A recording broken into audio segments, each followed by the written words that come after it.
Sciences team from the University of Surrey will be giving you all a talk about the effects of bingo on enhancing student learning and attitudes about population bingo.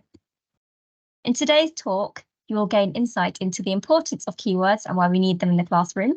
You'll be getting a chance at playing your own game of bingo.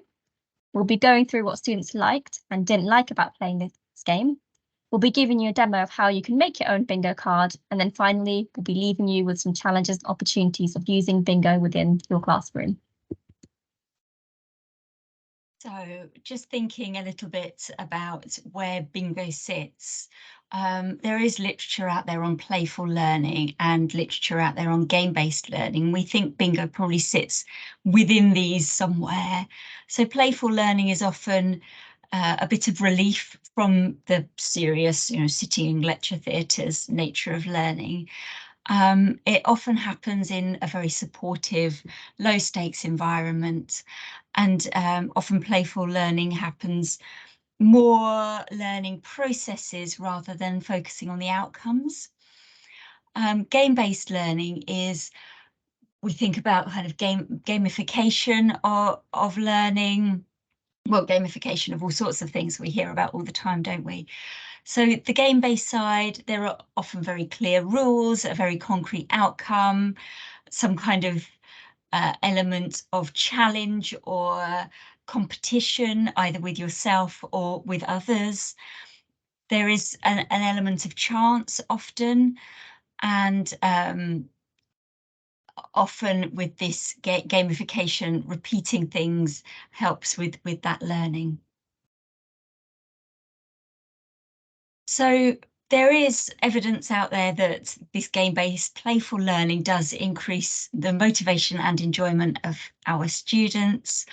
As I said before, best used in low stake context, because having any kind of element of chance can really undermine students' intrinsic motivation to study.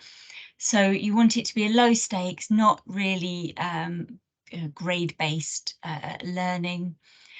And these game-based approaches are, because they're repeatable, they're great for things like learning a particular skill or a particular set of knowledge.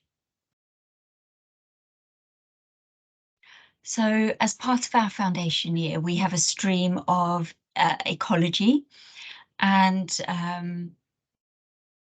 the way our ecology works is that we have a case study that we start off really early on in semester 1.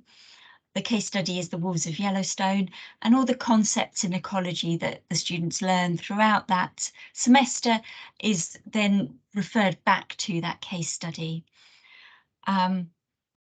Thing about ecology, and I'm sure this is true for many disciplines, if not all disciplines, is that there are lots of keywords, there's a lot of jargon that comes with ecology. And so for students to really get to grips with the discipline, they have to have an understanding of this jargon. So we have the case study running all the way through. We have lots of pre-recorded information, and then we have these activities. And one of the activities to help with the jargon learning, the keyword learning, is the bingo activity. And we then consolidate those ideas with a kind of carousel activity at the end that pulls together all the strands. So it's not just the population biology keywords, but it summarizes all the strands, but in a really active way, in team-based, to get the students really thinking about what they've learned. So what are the advantages of using bingo in the classroom? So bingo isn't just something you do on a Friday night. It's something you can do in your classes, and it's suitable for all ages, all types of disciplines, and it really influences active learning. It helps students remember vocabularies which are often difficult to memorize, and it helps understanding in different types of contexts, because often we teach students something in one particular way, but when they come to the exam, it's often presented in a different way. So we want our students to think outside the box. And it also invites our students to think quickly. So one of the assessments we offer within the foundation year is a multiple choice question exam, which is timed, and students are expected to think on the spot, basically. So playing a game like this kind of helps in that type of manner. So how did we play bingo within the classroom? So we played bingo using a typical bingo card, and we created this using bingobaker.com. So if you have a look at the hyperlink on the bottom of the screen, that's the website we use to create bingo, and I'll be giving you a demo shortly. And each of the students were provided with unique bingo cards. So no two students would have the same bingo card for this game. And our bingo cards contain 25 different keywords relating to the topic which we had taught previously. One nice thing about this game is it really encourages our students to kind of play and kind of have some friendly type of competition. So if we look at the bingo card here, how to win the game was each of the students I would call out a keyword. So if you look at the call list, there is 36 keywords, but I would add a twist to this. So instead of explicitly calling out the keyword, saying decreasing population, I would actually call out the definition. So this would be usually found in elderly populations that are shrinking, and the students would be like, that's decreasing population, and then would cross it out. Another thing to bear in mind is to win the Gale Bingo, they would have to get 5 in a row. So this would be either horizontally, vertically, or diagonally. And a thing we noted during our class was that when we played bingo and someone would shout bingo, they weren't necessarily correct. They sometimes got the call list in the wrong order. So we would go and check if they'd got it in the correct order. And if they hadn't, we'd keep going until someone had. So we're now going to play a game of Sam and Shell's general knowledge quiz. So how do we play this? So you will have your own bingo card, and you can access this using the QR code on the corner of the screen. You will have a grid of 25 squares, and if your word shows up when I call out a definition, please cross it out. So you just click on it and it should cross out. And once you have crossed it out and you have 5 words in a row, shout out bingo. Just to let you know, I might call out a definition and you might not be able to find that keyword in the card. That's perfectly normal. So let's begin. So question 1. This song had a UK #1 hit in 1969 by the band The Archies. It is a sweetly titled song. And remember, bingo's quite quick, don't have time to wait for you. So number 2. This is celebrated on the first Sunday after the full moon following the vernal equinox. Question 4, went too fast. Question 3, what is situated on the south bank between Hungerford and Westminster Bridges? What has a diameter of 135 meters? Question 4, what is the name for a silk or cotton square with a spotted pattern tied around the head or neck? And the final question that you guys get to have a go at is question 5. In the 1989 film Batman starring Michael Keaton, who played the Joker? Okay, so this was the call list.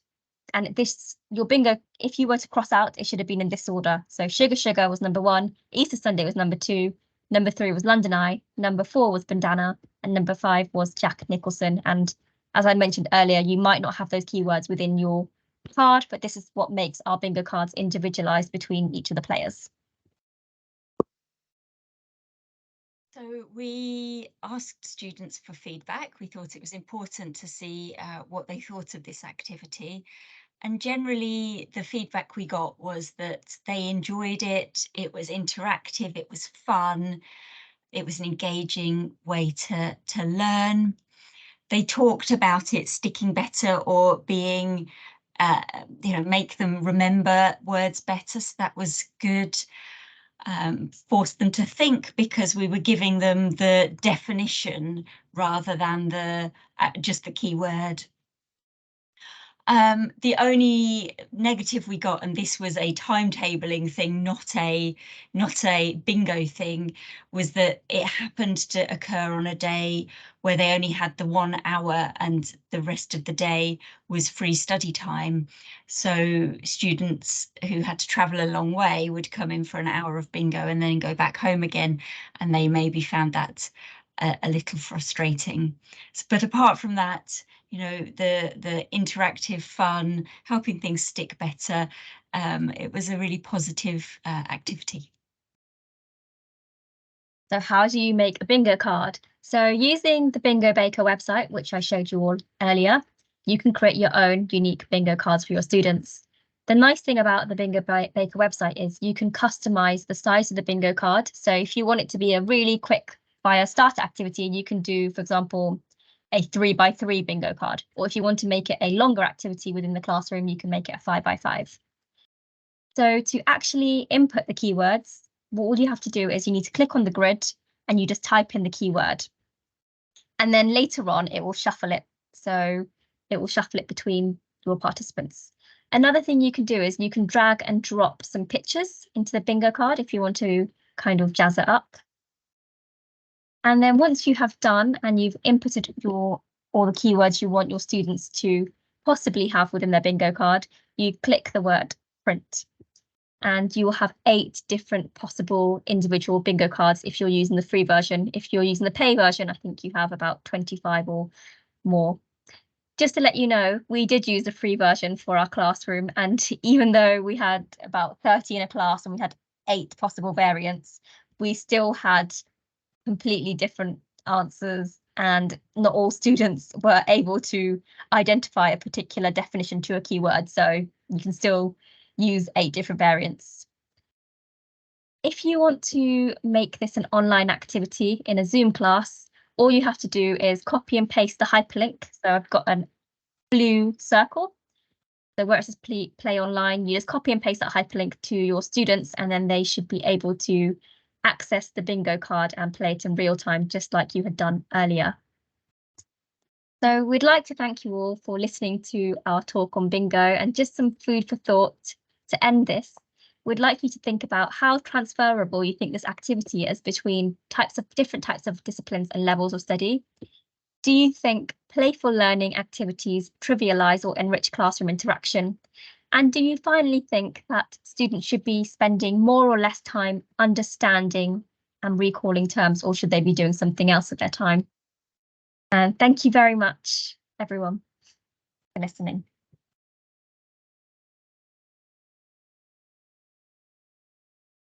Are we done?